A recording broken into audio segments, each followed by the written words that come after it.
ನಿಮಗ್ ಗೊತ್ತಾ, ಇಲ್ಲಿ ಕುಬೇರ ವಿಗ್ರಹ ಜೊತೆಗೆ ಸಾಲಿಗ್ರಾಮವನ್ನ ತಲೆ ಮೇಲೆ ಇಟ್ಟು ಅವಭೃತ ತೀರ್ಥ ಸ್ನಾನವನ್ನ ಮಾಡಿಸಲಾಗುತ್ತದೆ. ಇದರಿಂದ ಆಸ್ಪತ್ರೆಯಲ್ಲೂ ವಾಸಿಯಾಗದ ಆರೋಗ್ಯ ಸಮಸ್ಯೆಗಳು, ಚರ್ಮ ಕಾಯಿಲೆ, ರೋಗ ರುಜಿನ, ಅಷ್ಟೇ ಅಲ್ಲದೆ ಕ್ಯಾನ್ಸರ್ ಅಂತಹ ಕಠಿಣ ಆರೋಗ್ಯ ಸಮಸ್ಯೆಗಳು ಈ ತೀರ್ಥ ಸ್ನಾನದಿಂದ ಪರಿಹಾರವಾಗಿರೋ ನಿದರ್ಶನಗಳಿವೆ. ಅಷ್ಟೇ ಅಲ್ಲದೆ ಹಣಕಾಸಿನ ಸಮಸ್ಯೆ, ಸಾಲದ ಸಮಸ್ಯೆ, ದುಡ್ಡು ಕೊಟ್ಟು ಮೋಸ ಹೋಗಿದ್ರೆ ಇಲ್ಲಿ ಲಕ್ಷ್ಮೀ ದೇವಿ ಕುಬೇರನ ಆಶೀರ್ವಾದದಿಂದ ನಡೆಯುವ ತೀರ್ಥ ಸ್ನಾನ ಮಾಡಿಸಿದ್ರೆ ಸಾಕು, ಆರ್ಥಿಕ ಸಮಸ್ಯೆಗಳು ದೂರವಾಗುತ್ತದೆ. ಈ ಅವಭೃತ ತೀರ್ಥ ಸ್ನಾನವನ್ನ 9 ಬಾರಿ ಮಾಡಿಸಿ, ನಿಮ್ಮ ಸಮಸ್ಯೆಗಳು ಪರಿಹಾರವಾಗುತ್ತದೆ. ಇದೇ ಬರುವ 24ನೇ ತಾರೀಕು ಭೀಮನ ಅಮಾವಾಸ್ಯೆ.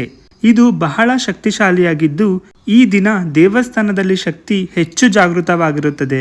ಇಲ್ಲಿ ನಡೆಯುವ ವಿಶೇಷ ಹೋಮಗಳಿಗೆ ಭಾಗಿಯಾಗಿ ಹೋಮದ ಸದುಪಯೋಗ ಪಡೆದುಕೊಳ್ಳಿ. ಈ ದೇವಸ್ಥಾನದ ಅಡ್ರೆಸ್ ಬಂದು ಶ್ರೀ ಕಲ್ಯಾಣ ಲಕ್ಷ್ಮೀ ವೆಂಕಟರಮಣ ದೇವಸ್ಥಾನ, ಡಾಕ್ಟರ್ ರಾಜ್ಕುಮಾರ್ ರಸ್ತೆ, ಕಲ್ಯಾಣಗಿರಿ ನಗರ, ಮೈಸೂರು.